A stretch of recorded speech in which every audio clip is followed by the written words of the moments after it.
Good morning, everyone. It's wonderful to be here with all of you in Sean's favorite place. So it's a good thing that we're back here because Sean's here today. Yay!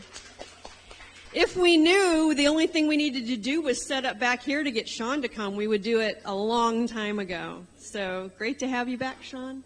And I told him he was in charge, but he didn't buy it, so. Okay, and I'll give a couple of announcements before we actually dive into our service today. These both will be posted for all of us to see. This I'm going to read from the Summit Grove Community of Christ Church is a free clothing exchange on Saturday, July 27th from 9 to 2 p.m. And it suggests things to bring and what they'll have and a phone number in case you need to call somebody. But I'll post that for the July 27th. Another one to post is going to be a Treasures and Crafts Bazaar that will benefit the Liberty Street Campership Fund. So that is actually September 14th. It says, calling all crafters and vendors, Treasures and Crafts Bazaar. Or as my Reverend Blair McLean grandfather would say, your crap is my crap. So, okay, I'll post those. Then Jan Jones wanted me to announce that we need bags again. We actually need plastic bags so that we can make some more mats. If you have the colored ones, those are in high demand apparently, so they can make all kinds of little designs in their bags. So bring your bags again if you haven't brought in a while. And we will begin our service today. Our service today is a little bit of an interesting one that I know in my lifetime I did not think we would be talking about during a church service.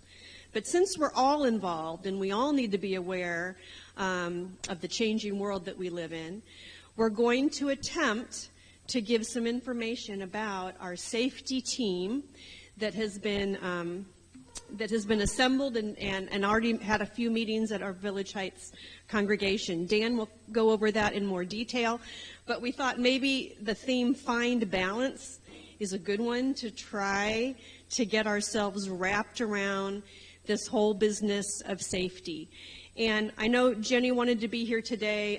Connie Truelove is on that committee, Joe Lay. Joe is not going to be here today, so we'll be filling in best as we can, Dan and I, for him today too.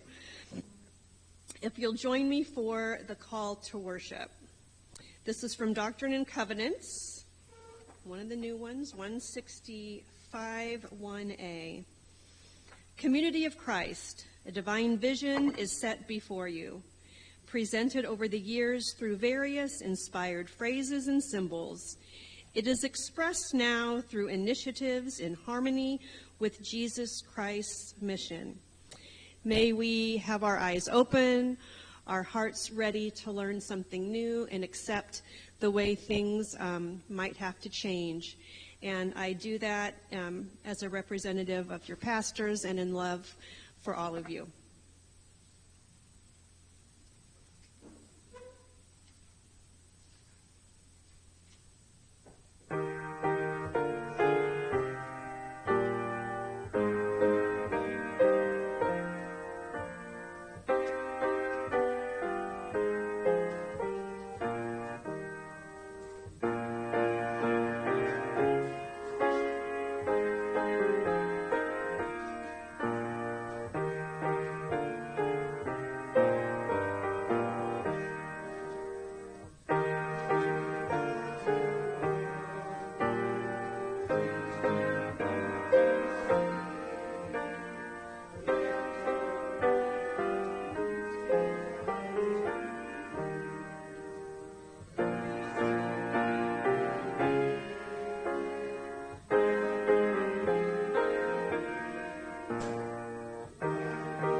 me. Dear God, as we gather today, we thank you for your endless love to us. Let us remember, excuse me, those who are not with us today, and we ask for healing for those who are sick. We open our hearts to you now and invite your Holy Spirit to be present. Amen.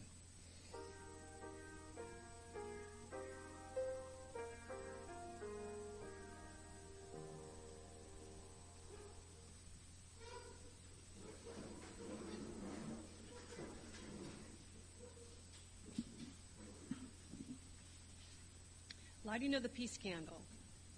Spirit of peace, this morning we consider how we can affect peace. In our daily lives, we ask that you help us to speak and act kindly. It is amazing how far a little kindness goes in setting the tone in our lives, our home, and the impact it makes to those around us. Laugh often. To share the joy of your love with our family, friends, and those we may happen to meet.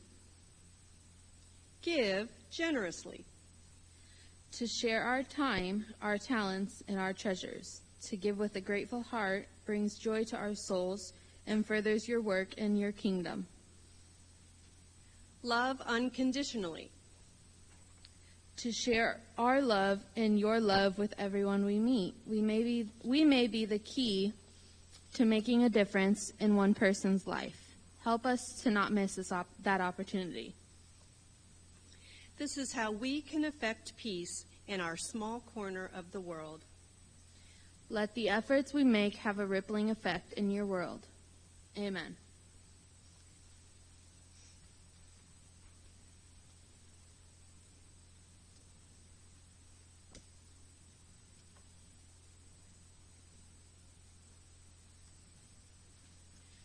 Shirley could not be with us today. She is with Bill at the hospital, and Bill is doing so much better and feeling so much better, so we praise God for all of the prayers that were said on his behalf. And at this time, Lisa Cox has generously agreed to serve in her stead.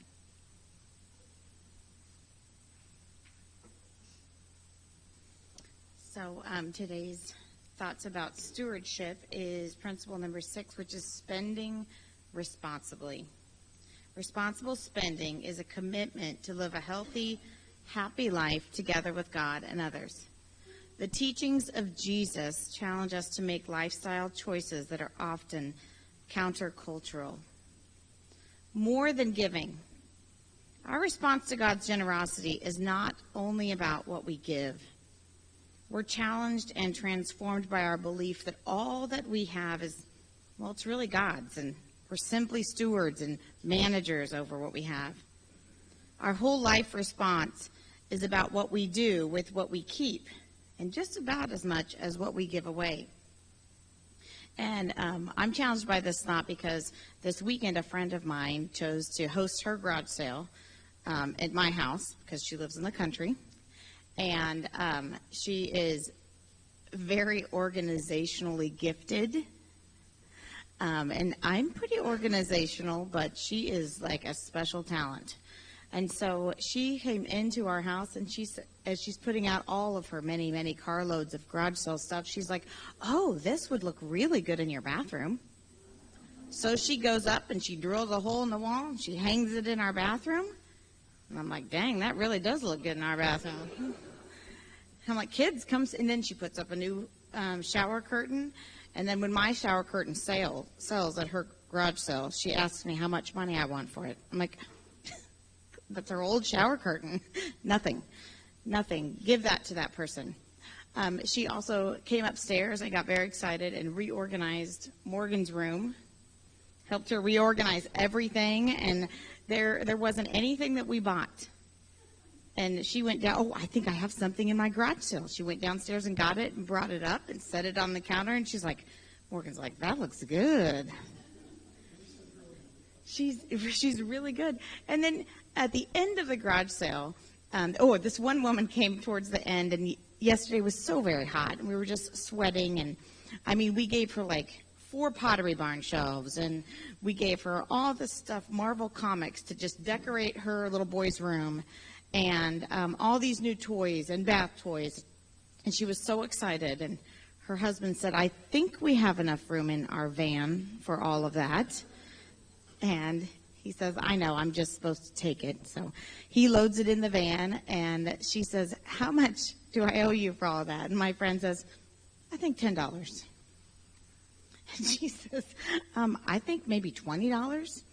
You know, I mean, just if you were at a regular garage sale, you would have paid $50 for all that stuff.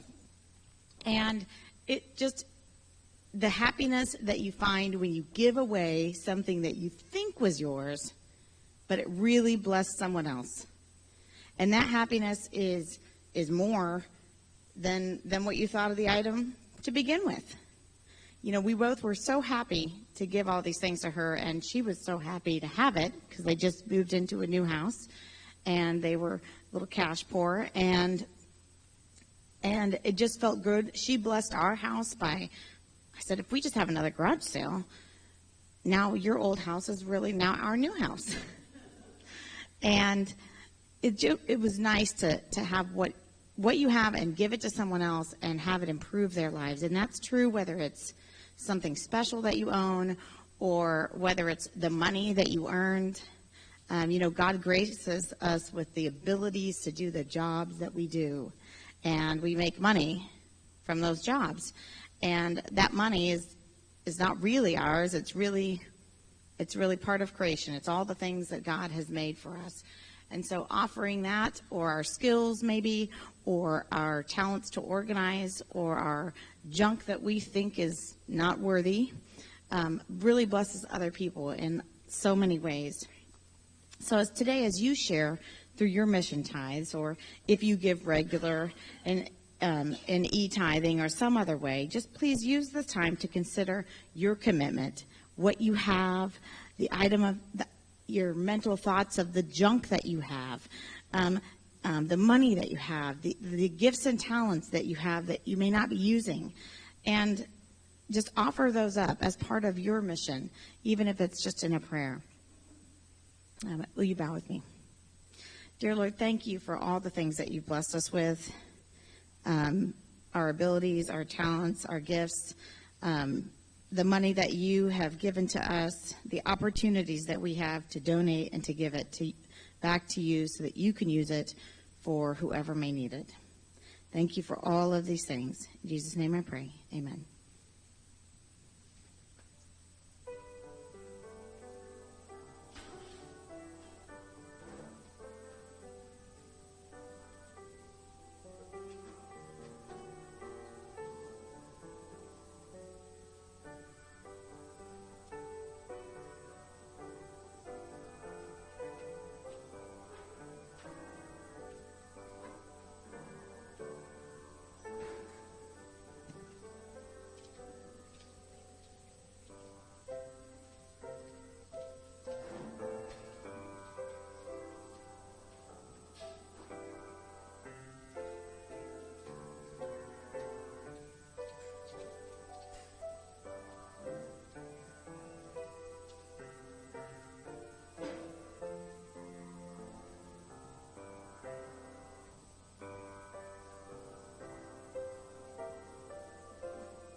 Before we sing the song Weave, I just wanted to mention, and I was reminded that I forgot an announcement, so I'll do that at the end, that Dan's going to be leading us in some things that we haven't talked about and thought about before as a congregational body, and actually in church itself. And Becky and I were kind of visiting this morning about that and how it feels sad, but I want us to feel empowered.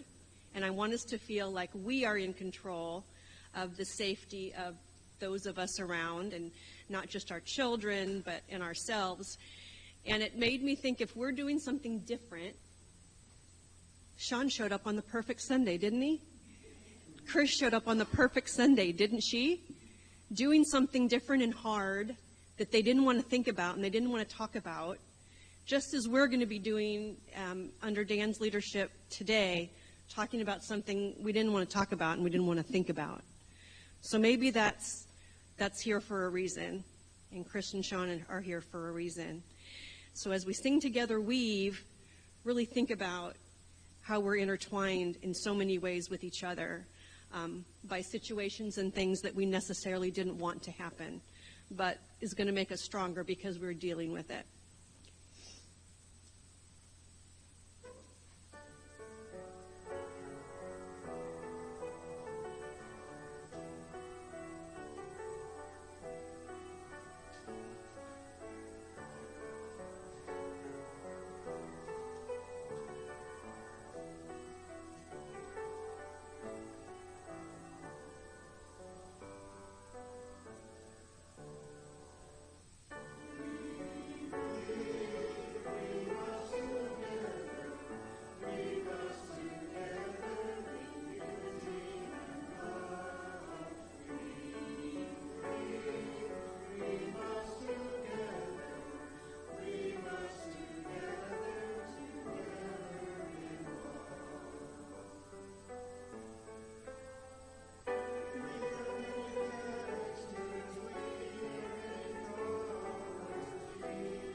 Shortly after World Conference this year, the Mission Center had a little workshop where they presented some information to congregations to help them start thinking about having plans for safety within their building structures, and it takes a lot of different forms, and there are a lot of different things to consider for that. But I went away from that workshop really feeling as though this is something we need to discuss within Village Heights.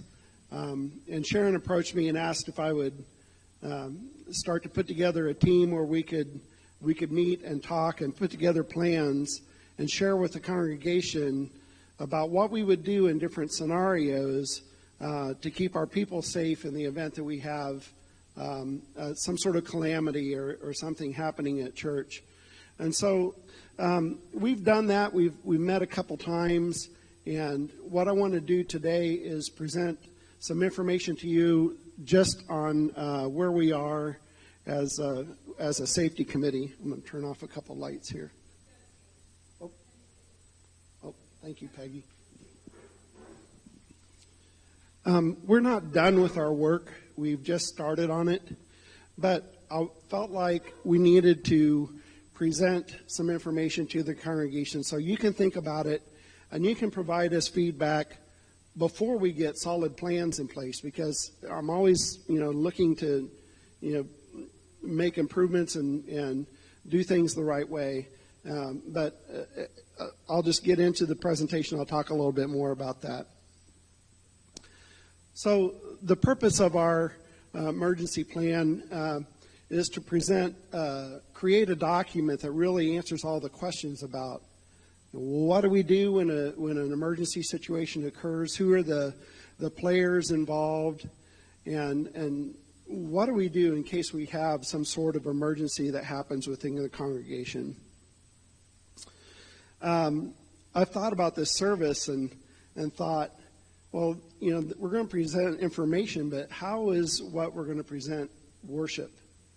And really, I think that it's imperative that we have, in the first place, a safe place, some place where we feel like we can come and kind of lay aside, not think about too much the burdens and some of the outside things that are happening in the world, and to have that reassurance that we have a safe place and we can come in with a really worshipful attitude and feel like we're at home in a safe environment. So I actually found a couple of scriptures that talks about preparation. The first one from Proverbs: the prudent sees danger and hides himself, but the simple go on and suffer for it. The second one from Hebrews: it was by faith that Noah built a large boat to save his family from the flood. He obeyed God, who warned him about things that had never happened before. So I think we can see that it's something that we need to think about, that it's God's purpose that we would prepare and be ready for things that we don't know might happen at some point. We put together a safety planning team, and here are the members with myself: Joe Lay, Connie Truelove, Jeff Heverling, Chuck Cox, Charlie Brady, and then, of course, our pastors are involved.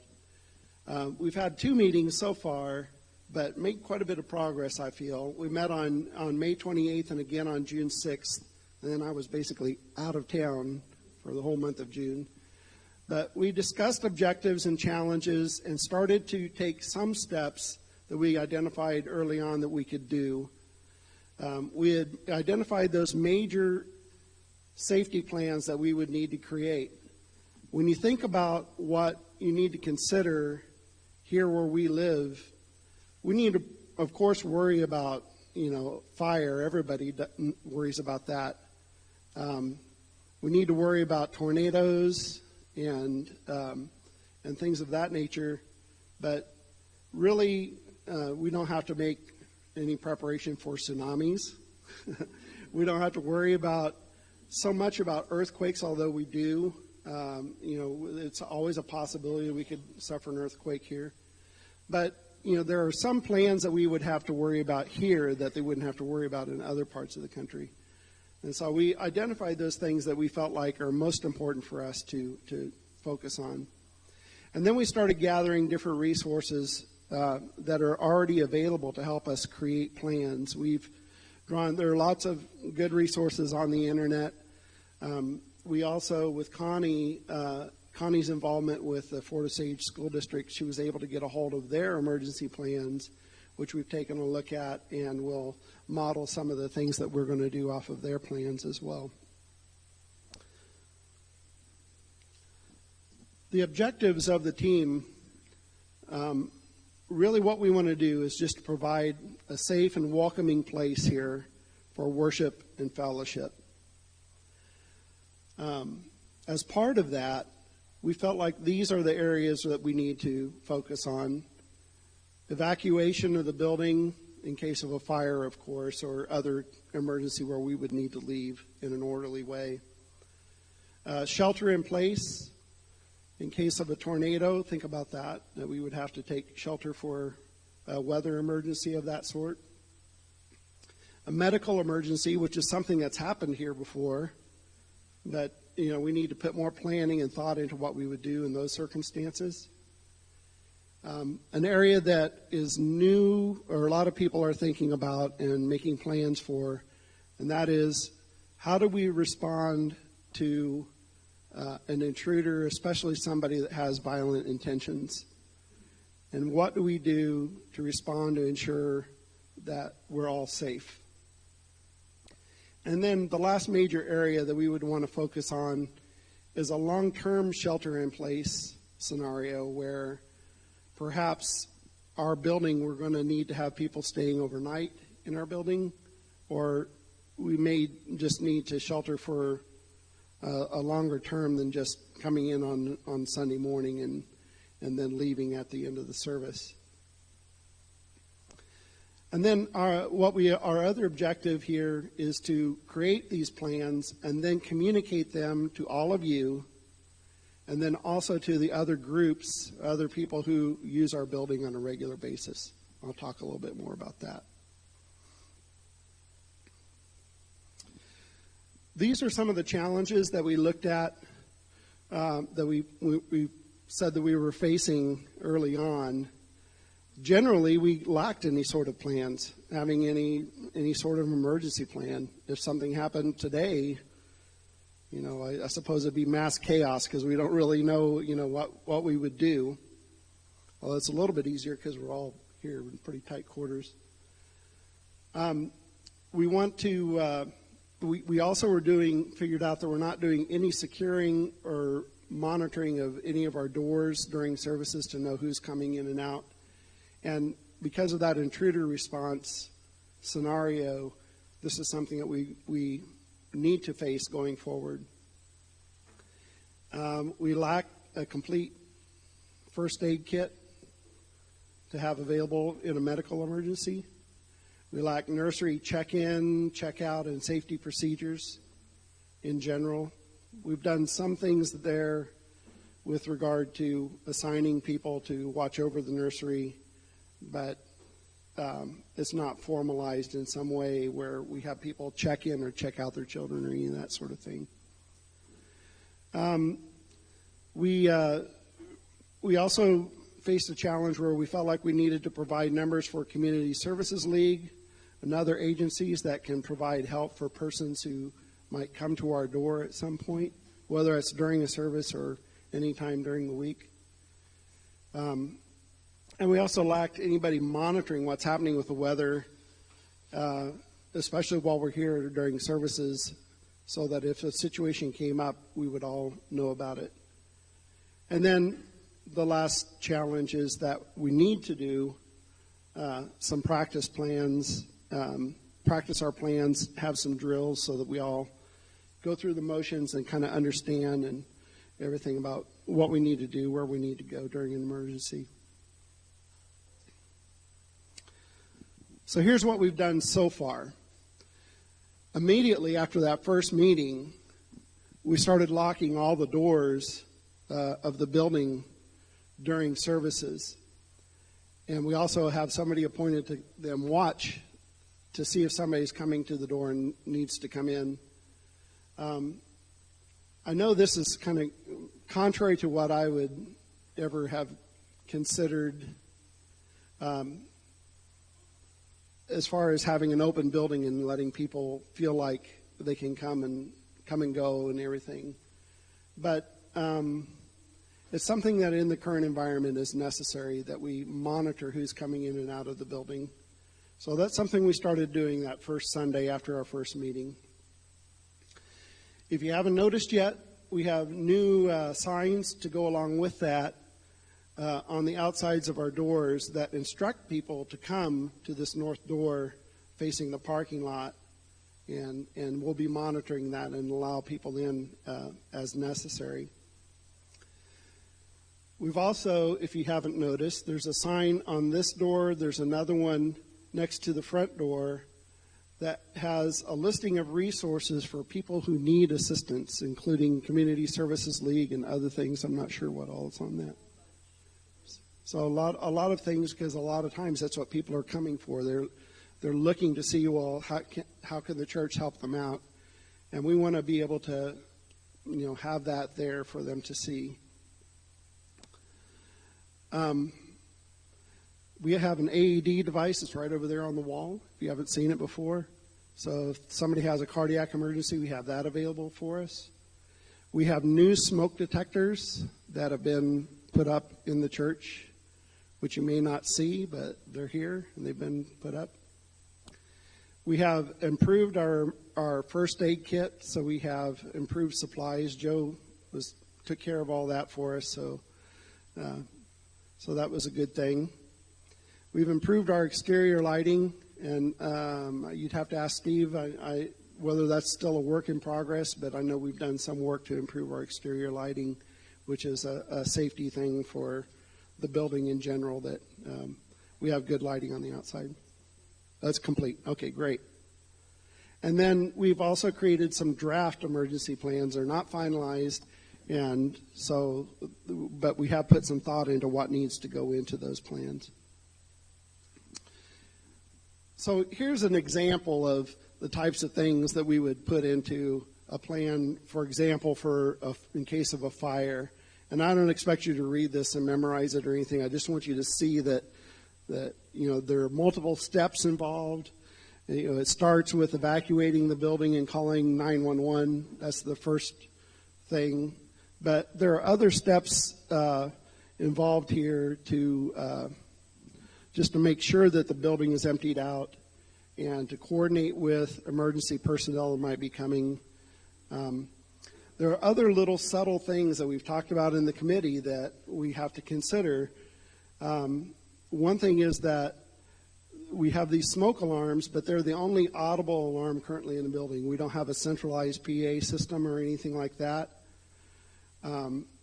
So we all need to be aware of evacuation routes, and so we're going to post maps and evacuation routes through the building so people can see that. Not just for us. We all know how to get in and out generally, but there may be people coming in that don't know, where our exits are, and we want to provide that information. And then the last really kind of most important point is that when we have an emergency, if it's during a service, really basically instructions would be coming from the pulpit if that's possible. So we just want people to be aware that we kind of have a plan involving the pastor and involving the safety committee where we would be able to provide information to you in case an emergency happened. In case of a tornado, probably the most important thing about this is knowing where the safe place in the building is to go. Through our analysis of what we've got as a congregation, it's that downstairs hallway in the education wing. If we've got the time to get down there, that's going to be our designated tornado shelter location. We would monitor the weather as it's during services.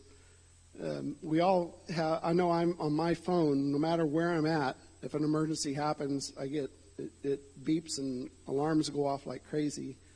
So we feel like the presence of a weather radio is something that's good for residential use. It maybe is something that's not necessary for us with other resources that we have available to us.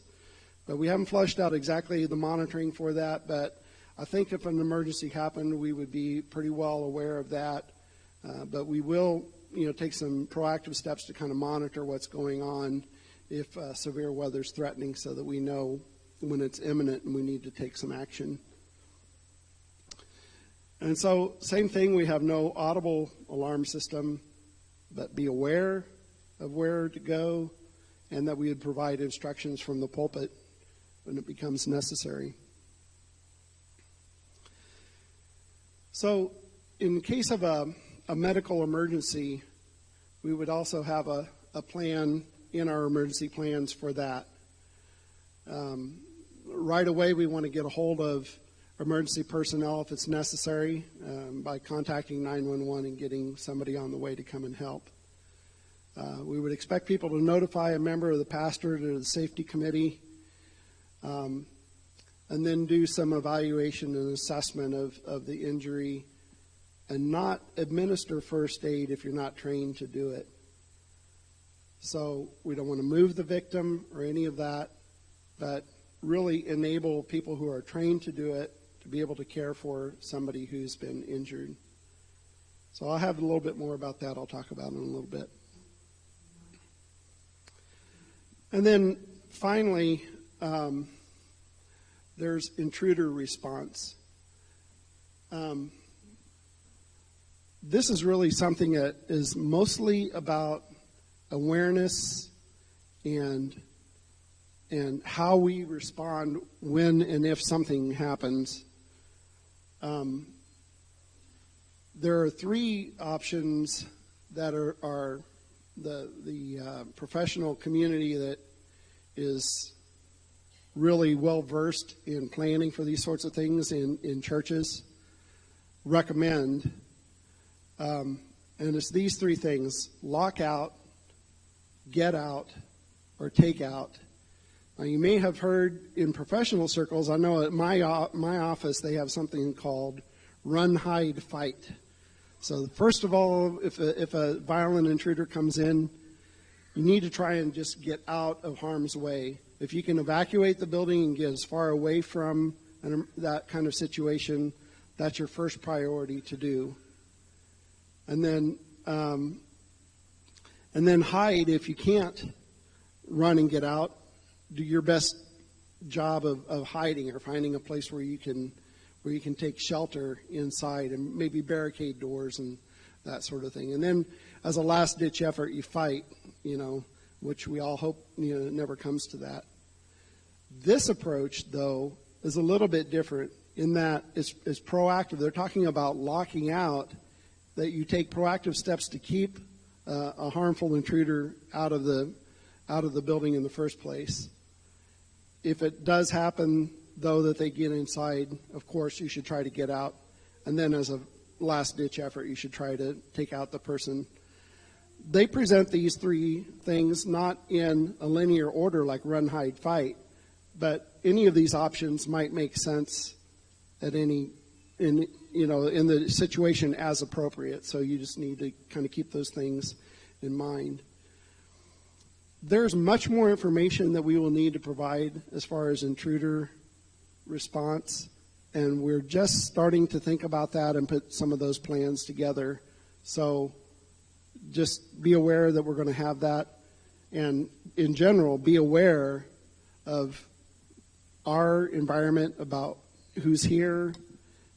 If somebody looks like they're out of place, we of course want to,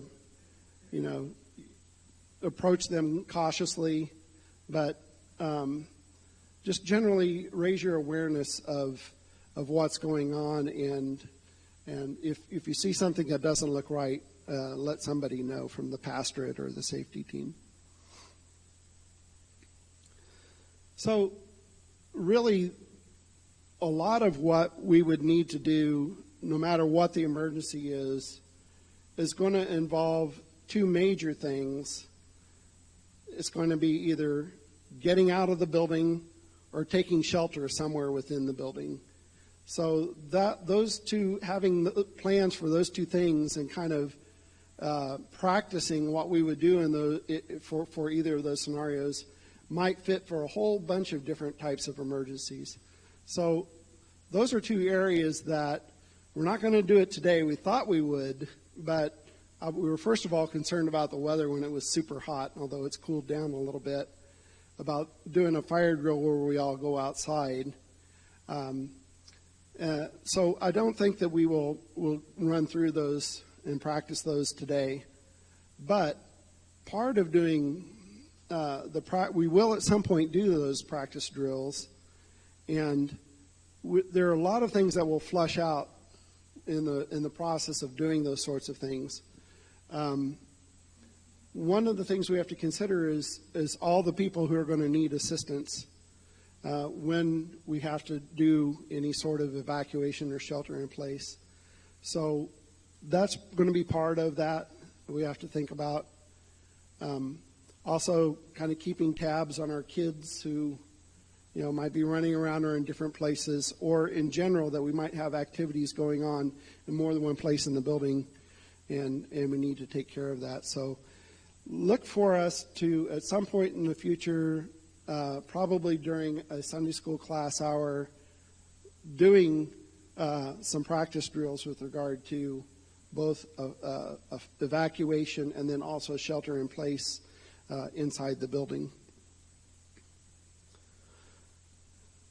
So for next steps, this is something that's already started, but we're improving our signage. It will include having some maps that show both those shelter locations where we would need to shelter in place, and also the evacuation routes, the location of all of our exit doors, so that you know where to go no matter where you are in different parts of the building. We've already started to do this, but one of the things that we want to do is gather a list of all the people in the congregation who work in a medical career, have some sort of medical training and background, so that the pastors have that resource available to them.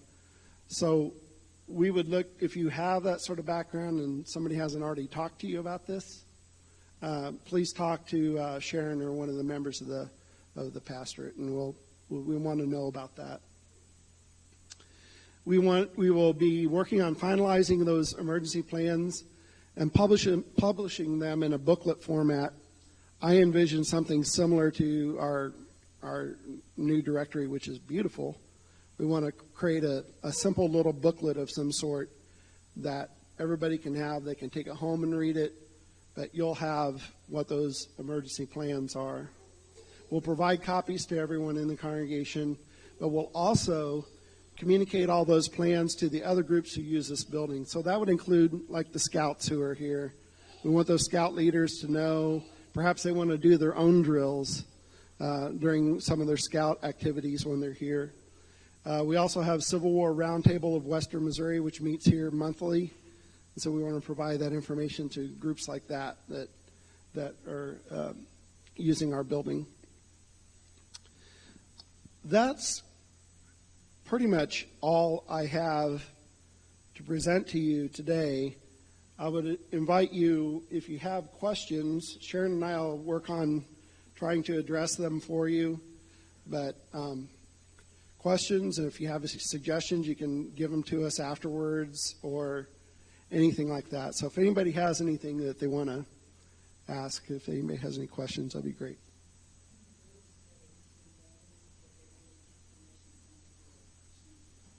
Yeah, we'll include that as well. I just didn't get it on the slide. So she was asking about the election board that use our building for elections. We'll provide information to them as well. Judy? Well, I'm just sitting here looking at the exit signs. They are up with Scotch tape, which weathers. The sun will deteriorate that tape. They are not lighted. If you happen to be here in the pitch dark and emergency, I think maybe it would be a good idea if we could have lighted exit signs using, solar or battery powered. Steve actually addressed this with our committee earlier. If you go in the kitchen area, there is a lighted solar one there. There's also a lighted solar exit sign downstairs as you enter the lower level doors. And I believe we can investigate, the World Church has given us some of those because that's something that they felt like they needed to provide for every building. So as the committee was talking about, are all the exits marked? We realized we have some doors that were not marked, and especially the one that's behind the pulpit. There is a door back behind the pulpit area, and a lot of people may not know that, especially if you're not familiar with the building. So these are temporary, we feel like, at the moment, and with the thought that we would want to put something similar to one that was an LED or a solar.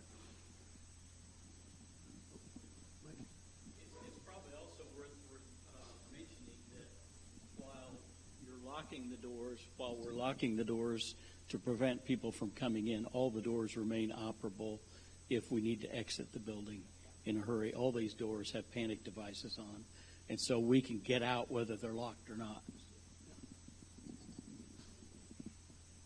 Yes, I was just wondering if you had considered cameras throughout the building so that we can detect who's coming in or going out or whatever.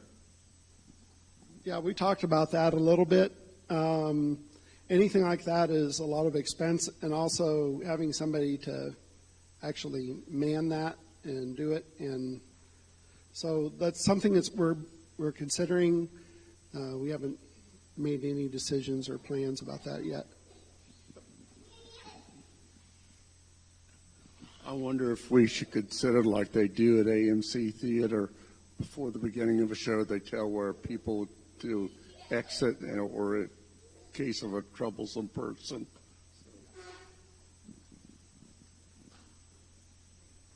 Mark? I'll speak up. I was wondering, though, I know this is a bit of a tangent, which I guess I'm pretty good at, asked Debbie. If there was more of a community emergency, and are there any plans, or it seems like if the church survived whatever that was, maybe a tornado or something, are there any kind of plans to provide services to others if there was more of a localized emergency? Yeah, that's something we've talked about as part of this long-term shelter in place, is not just for our congregation, but also what services might we be able to provide to the immediate community in case something like that happens. And part of it is, lining up resources ahead of time, where if you had to bring in cots or bedding or something like that to house people here, how would we do that, et cetera. How are we going to get food in to feed people, those sorts of things. And that's the kind of thing that Joe Lay has been a really good resource for us because of his background with fire safety. And he knows the steps that we would have to go through as a congregation to alert the city, that the city would know that we're a safe building to come to. So there's a lot of things. It's been in discussion, but we haven't finalized any of those details yet. Exactly. Mm-hmm. Right. And probably that point person will be Joe at some time. Yeah, we're really blessed to have one of the fire captains for the City of Independence that goes to church here, so he's a great resource. Dan, don't ever tell me to think about, because then I was thinking about the nursery especially an evacuation situation. There are two people down there. We could be down there with 4 or 5 children. It should be noted that in that case, someone needs to remember to come and help get the children out. They might not be real pick-upable, Yeah, that's something we've thought about. In fact, we've gotten to the extent that we would appoint people to have specific responsibilities or areas in the church that they would be responsible for in a given emergency. So it's not, and we all, the situation is that not everybody's here every Sunday, so we're going to need to have, duplicate people in some of those roles. But that is certainly something we're thinking about, is how we reach those sorts of areas in the church. Yeah, Joe and Chuck Cox is good with that kind of eyes on everywhere in the building. And Joe did say that there's certain areas in the building that people would need to be assigned in an emergency situation to go check. The nursery, the classrooms upstairs, in the kitchen, bathrooms. So those people who are willing to do that in an emergency situation will be identified ahead of time within the committee, and all that written down so that most of us will know who they are when those emergencies happen. Another thing is that one of the early things we talked about with regard to putting together evacuation or fire drill type scenario is where we would go. And let's appoint a place outside where we would gather. I mean, you would go out whatever door you can get out, but come and gather at this one place so we know who's there and who might still be in the building. And we're going to designate one of those locations. It's probably going to be the scout shed. So that location or that area in the yard is far enough away from the building. We feel like being out there, we're not up here where emergency vehicles might be coming in or any of that sort of thing. But we'll provide that information for you so you're aware of that. But that's an important aspect of it is, you know, you get out or you get to your designated shelter location. Well, who's here? Is there somebody that's missing that we know was at church today, but how, you know, they're not here, so what do we do? I just wondered, where is the first aid kit that you said is updated?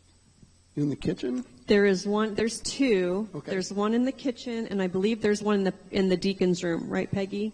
And just to be clear, we had first aid kits, but when we're speaking with Joe about an emergency situation, we did not have first aid kits to deal with an emergency. If we have wounds that need to be, you know, I mean, we can all run and go get towels, and men have belts, and most of them, or sometimes we don't. But those are kind of some things in an emergency until someone can get here to help, that we needed to have a little more extensive. Yeah, so it's just not just Neosporin and Band-Aids, it's a lot of other things in the kit. So, anybody have any other questions or? One quick thing, since World Conference, the Mission Center and the World Church, we're working on kind of a flip book for churches in general, in very general terms for emergencies. Every building is different. There's no way that our mission center or any other mission center can put together a flip chart of emergency situations for intruder and fire and medical that are going to fit every building everywhere they're located. So another reason why we needed people like Dan and Connie, who's worked in schools. Teachers have to do drills with their students all the time. They have flip books that have everyone's phone number listed, all the parent information, who's allergic to what, and if we don't have a child that's in our classroom, we have to alert then someone about that. So all of those things have been thought of, and we haven't seen that flip chart yet from the World Church or the Mission Center, but even if we don't get one soon, our goal is to get it before they give it to us. So we'll see. Another thing is to have the church directory in that, like a run bag. You know, you have this bag that's for your emergency, and if we do go out for a fire or an intruder or something like that, you have a run bag. You have in that bag. It's by a door. You grab it and you go, and guess what? The whole directory is in there. So you can start making phone calls, tear out pages, divide up. You know, I mean, we all have those in our classrooms.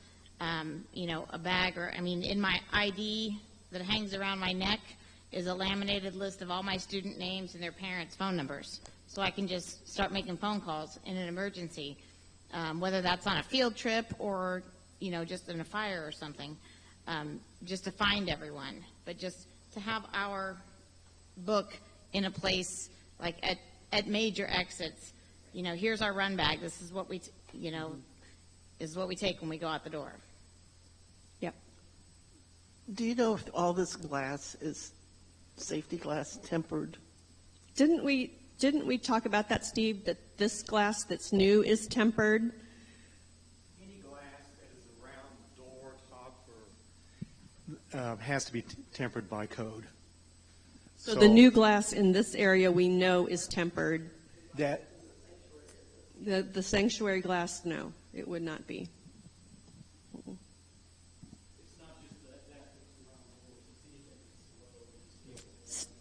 So anything that's low, Mike says.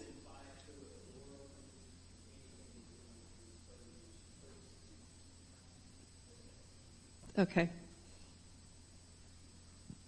Which, in school terms, which would mean you could escape easily through one of the windows in the sanctuary, but it's going to be really hard to get through that glass. It will break, but it won't open up. So, like at school, we know how to break the corner of a window and get students out quickly, because everything at a school is tempered. So just kind of a final thought and kind of wrap this up a little bit from my perspective is, and I might have shared this with some of you before, but one day after church, our family, we went to Minsky's, as we're prone to do from time to time, and we didn't know it. We had Laura and her boyfriend at the time attended Truman State with her. He was with us, and we were having lunch, and in came a big contingent of Village Heights folks, and I had a conversation with him and talked about, of course we all were saying hi and hugging and all that, and I don't think that he was used to that sort of thing. And I told him, I said, all these people that you see here, I'm as close with every single one of those as I am my own parents, my own brothers. They're as much a part of my family as my actual family.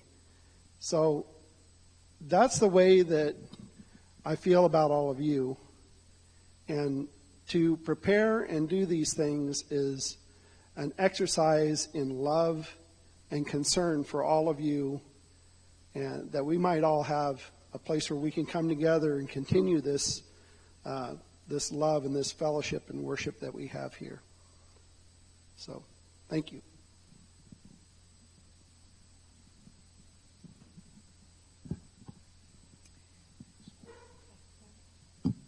Okay, I think we'll go ahead and stand for the last hymn.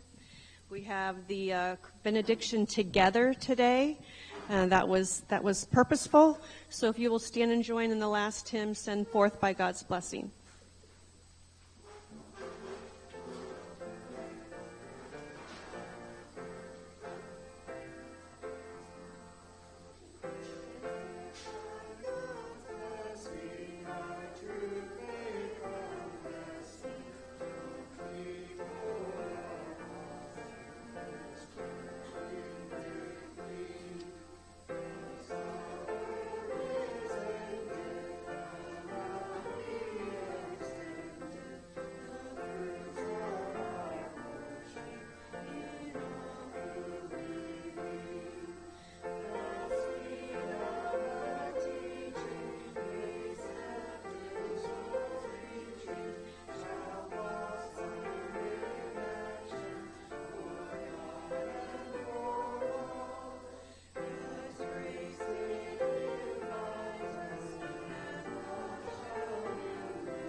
Lori, we're gonna pray first and then we'll sing it. Sorry. We're communicating with Lori Ann from far away. She's doing so wonderful today.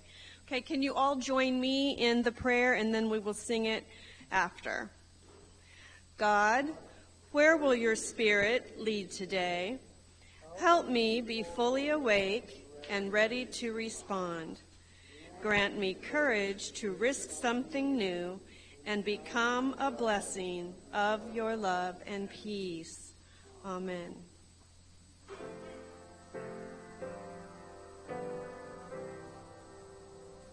God, where will your Spirit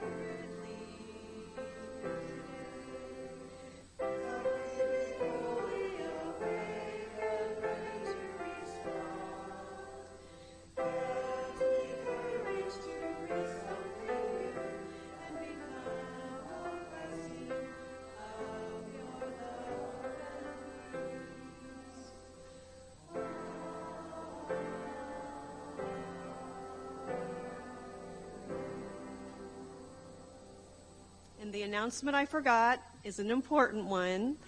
In 2 weeks is our ice cream social here at the church to raise money for our repairs that we have had done to our roof and our social hall. Joyce is leading that crew of people who will donate ice cream, baked goods. Please see her after church if you have not volunteered those. Also, I believe she would love to have people set up, clean up, help serve, things like that. So please see Joyce. Invite your friends, people. Tell me the time again, Joyce. 6 to 8, August 3rd.